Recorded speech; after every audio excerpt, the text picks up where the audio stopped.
Newton 2. Color. Los colores son las sonrisas de la naturaleza.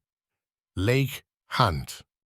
De lo expuesto, resulta también evidente que la blancura de la luz solar está compuesta de todos los colores con los que las varias clases de rayos de que la luz consiste, cuando por sus diversas refringencias son separados uno de otro, tiñen el papel o cualquier otro cuerpo blanco sobre el que caigan, pues esos colores son inmutables, y cuando quiera que esos rayos, con esos colores suyos, se mezclan de nuevo, reproducen la misma luz blanca de antes. Isaac Newton. La primera cita no necesita explicación. Los humanos disfrutan del color como disfrutan de las sonrisas, de forma espontánea. La segunda, cuya explicación ocupará este capítulo, inaugura una reflexión más profunda del color, que ocupará gran parte de nuestra reflexión e iluminará mucho nuestra pregunta. Las mentes más puras y reflexivas son las que más aman el color. John Ruskin, Las piedras de Venecia. Eso somos nosotros, así que vamos a ello, purificando la luz. El blanco ha sido desde tiempos remotos un color que significa pureza.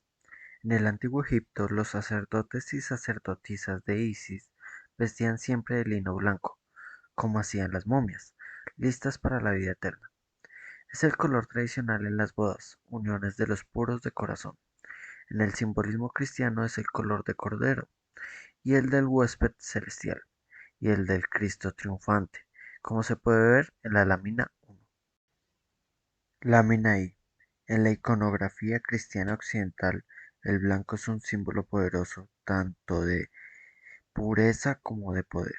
La transfiguración de Fra Angelico es un ejemplo sublime. Esta asociación del blanco con la pureza suena bien. El blanco es el color de la fuente primaria de iluminación natural, nuestro sol. Cuando brilla en todo lo alto del cielo, el blanco es el color de las superficies más brillantes, como las nevadas, las que mejor reflejan el sol. Pero el análisis científico cuenta una historia distinta. Cuando un rayo de luz solar pasa a través de un prisma de cristal, emerge un arco iris o un espectro en la jerga de colores, un efecto similar que implica el paso de la luz a través de las gotas de agua. Es responsable de los arcoíris naturales. Antes del trabajo de Newton, la opinión común era que los colores que emergen de los prismas o de las gotas de lluvia resultaban de la degradación de la luz blanca que viajaba a su través. Se pensaba que los colores eran mezcla del negro, la oscuridad, con el blanco, en proporciones variables, según cuánta distancia viaje la luz a través del prisma. Resulta más o menos degradada y por tanto aparece como un color diferente. La idea tiene el atractivo de la simplicidad. ¿Por qué introducir muchos ingredientes si dos o uno pueden bastar? Newton, sin embargo, propuso que la luz blanca, incluyendo en concreto la luz del sol, es una mezcla de muchos ingredientes básicos.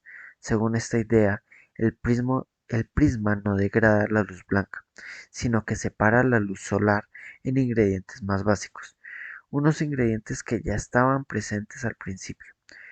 Un experimento simple pero profundo que Newton citó como el experimentum crucis, el experimento crucial, para su propuesta presenta el argumento visiblemente como se ve en la lámina J. Lámina J. Los colores espectrales que emergen cuando se analiza la luz blanca con un prisma se puede recomponer como luz blanca usando un segundo prisma. Los colores espectrales en los que la luz blanca es analizada por un prisma pueden reensamblarse como luz blanca utilizando un segundo prisma, cuando solo se usa una parte del espectro.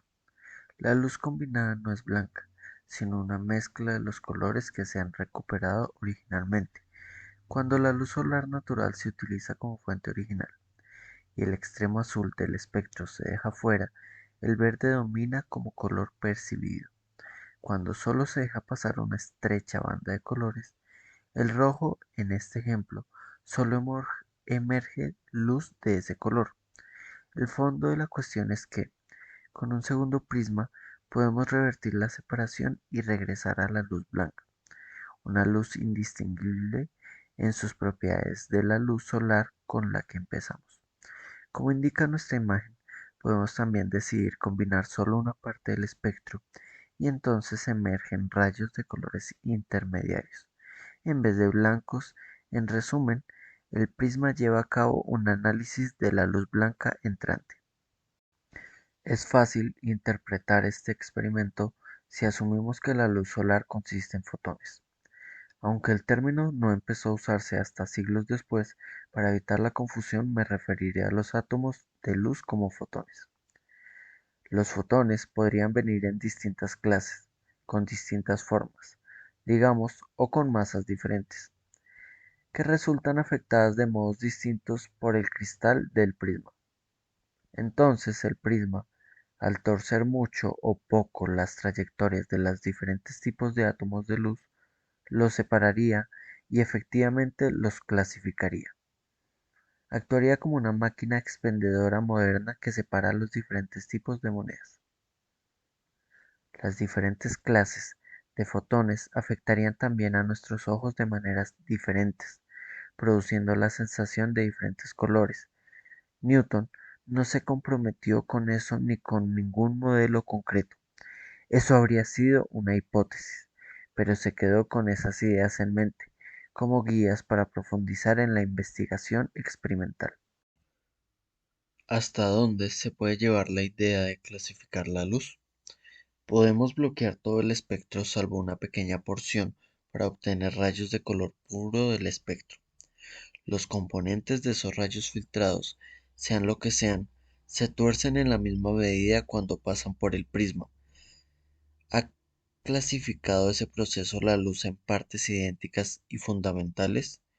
¿O puede que un procedimiento más avanzado revele una estructura adicional y demande por tanto una purificación ulterior?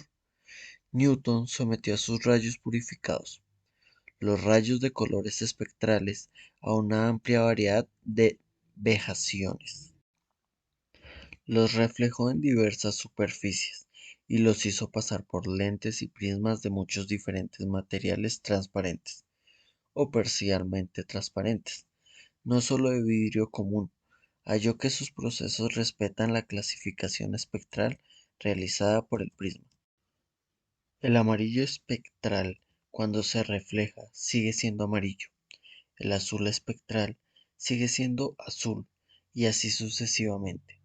La luz es absorbida a menudo por los objetos que vemos coloreados. Por ejemplo, un objeto que vemos azul absorbe todos los colores espectrales excepto los cercanos al azul, y por eso aparece azul. Pero nunca encontramos el amarillo espectral reflejado como azul espectral ni como cualquier otra cosa que no sea amarillo espectral. La misma regla se aplica al pasado a través de materiales refracción.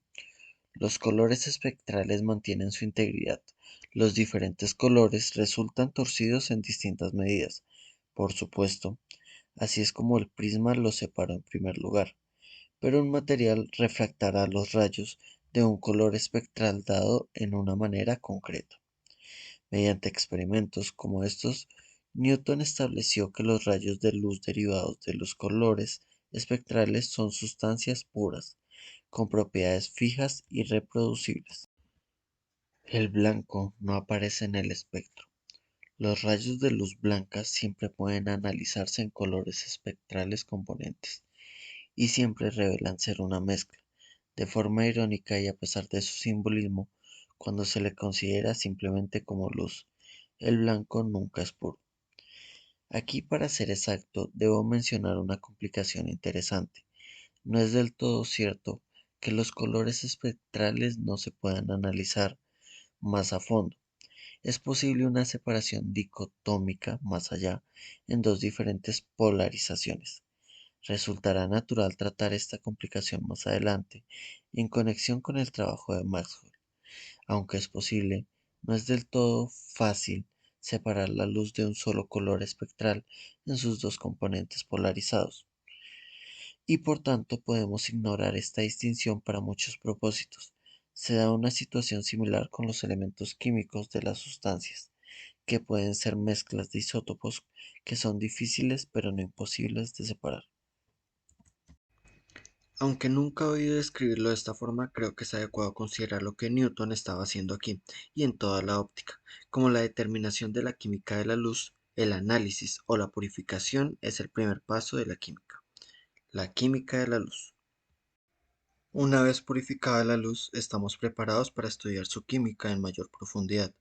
Nuestro análisis ha sido hasta ahora coherente con el principio rector de que la luz está hecha de fotones, y de que los diferentes tipos de fotones se tuercen en distinta medida por el cristal, de modo que pueden separarse pasándolos por un prisma. Cada color espectral, entonces, es una selección purificada que solo contiene fotones de un tipo. De esta forma, hemos identificado los elementos de la luz. Comparemos y contrastemos la química de la luz con la más familiar, aunque desarrollada más tarde, y mucho más complicada química de las sustancias, empezando con sus tablas periódicas. La tabla periódica de la luz solo tiene una fila, el arco iris de colores espectrales. Los colores espectrales son sus elementos. La tabla periódica de la sustancia tiene varias filas, con los elementos organizados en columnas que muestran una propiedad química más o menos similares pero distintas. También hay dos tramos largos y singulares, los lantánidos, tierras raras, y los actínidos, en las que poca cosa cambia químicamente. La tabla periódica de la luz puede materializarse de manera tangible y física, de hecho, pasando a través de un prisma un rayo de luz solar, o la luz producida por cualquier cuerpo caliente y brillante, y proyectándolo el resultado en una pantalla. Ya tenemos lo esencial de la tabla. La tabla periódica de las sustancias, en cambio, es una construcción intelectual. No existe un objeto en la naturaleza que corresponda a ella. La tabla periódica de la luz es continua, mientras que la tabla periódica de las sustancias es discreta. Los elementos de la luz solo interactúan entre sí de manera muy débil. De hecho, los rayos de la luz que se cruzan pasa uno por el otro libremente, sin reaccionar. No echan chispas, por ejemplo, ni dejan tras de sí un residuo de moléculas de luz. En estos sentidos, cada elemento de luz se asemeja a los elementos químicos denominados gases nobles o inertes. Desde una perspectiva más amplia, es natural considerar juntos los dos tipos de química, como la ciencia de los átomos y sus interacciones, incluyendo tanto los átomos de luz como los de sustancia. En ese marco ampliado, los átomos de luz ya no aparecen tan inertes. Aunque no se combinan fácilmente uno con el otro, sí se combinan con los átomos de sustancia, siguiendo reglas definidas. Tendremos mucho más que decir sobre esto más adelante, y profundizaremos en ello cuando lleguemos a Belleza Cuántica 1, Música de las Esferas. Uno de los principales objetivos de la alquimia era producir la piedra filosofal, que transformaría una clase de átomo en otra, por ejemplo el plomo, en el mucho más valioso oro. Para los átomos de luz hay una piedra filosofal, el movimiento.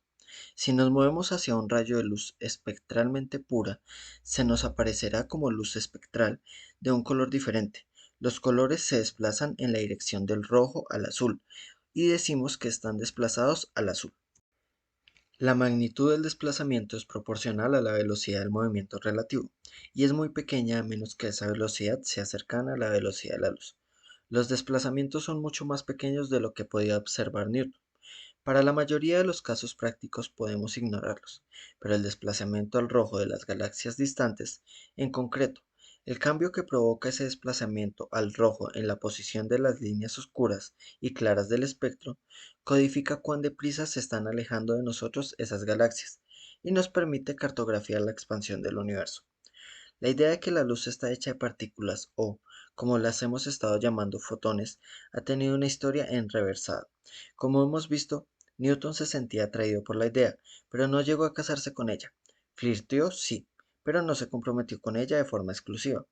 Su autoridad fue tal, sin embargo, que las teorías de partículas sobre la luz dominaron hasta bien entrado el siglo XIX, cuando las teorías ondulatorias tomaron el relevo con el advenimiento de la explicación electromagnética de la luz por Maxwell, que, Trataremos a fondo más adelante.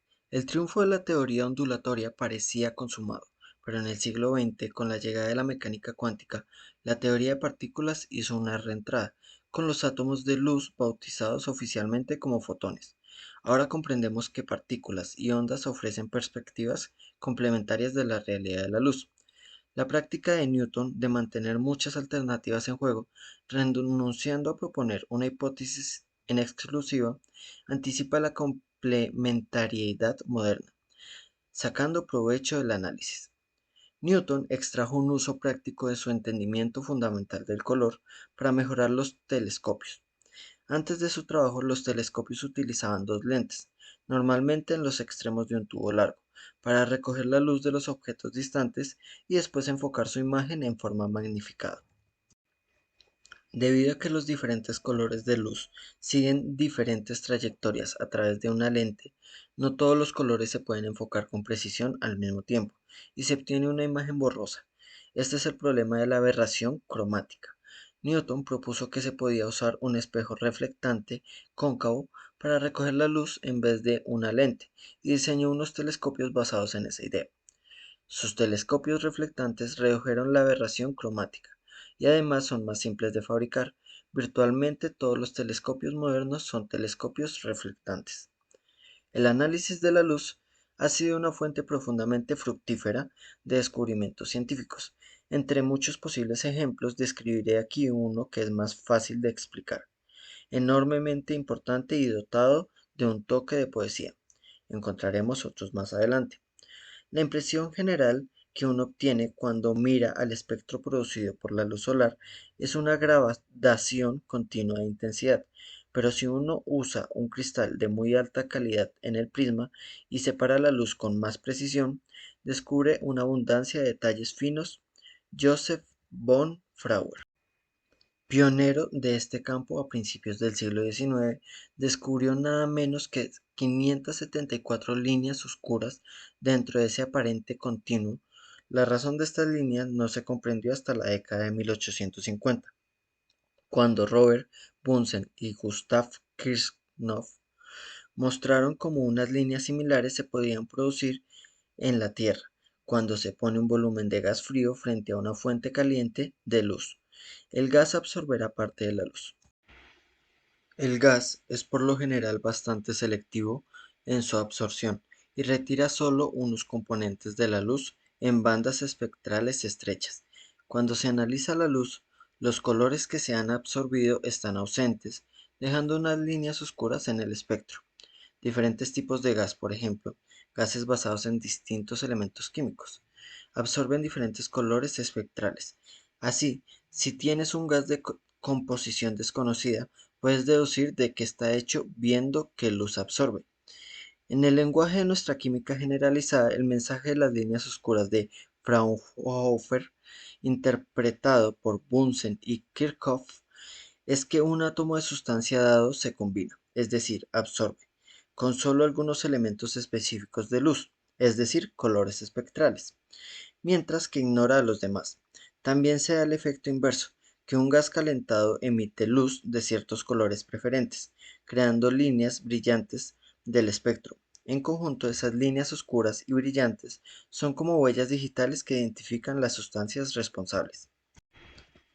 Así pues, analizando la luz de una estrella y comparando sus líneas oscuras y brillantes con las observadas en gases de laboratorio, los astrónomos pueden determinar de qué está hecha la estrella y muchos otros detalles sobre las condiciones de su atmósfera, donde la luz se origina. Esto se convirtió enseguida y sigue siendo hasta hoy el pan y la sal de la astronomía física. Lo más fundamental es que nos enseña que las estrellas están hechas de los mismos materiales que observamos en la Tierra y están sujetas a las mismas leyes físicas. Unas observaciones desconcertantes de Norman Lockyer y Pierre Janssen sobre la corona solar parecieron desafiar en una ocasión esa gran conclusión, pero acabaron por reforzarla. En 1868, durante un eclipse de sol, observaron una línea brillante que nunca se había visto que produjera ningún gas terráqueo. La responsabilidad se adjudicó a un elemento nuevo e intrínsecamente celestial, el coronio. Pero en 1895 dos químicos suecos, Cliff y Niels Abraham Langlet, e independientemente William Ramsay, descubrieron que la misma línea es producida por un gas que emanaba el mineral de uranio. De esa forma, las relaciones familiares entre el cielo y la tierra quedaron restauradas. El nuevo elemento fue rebautizado helio, en honor a Helios, el dios griego del sol.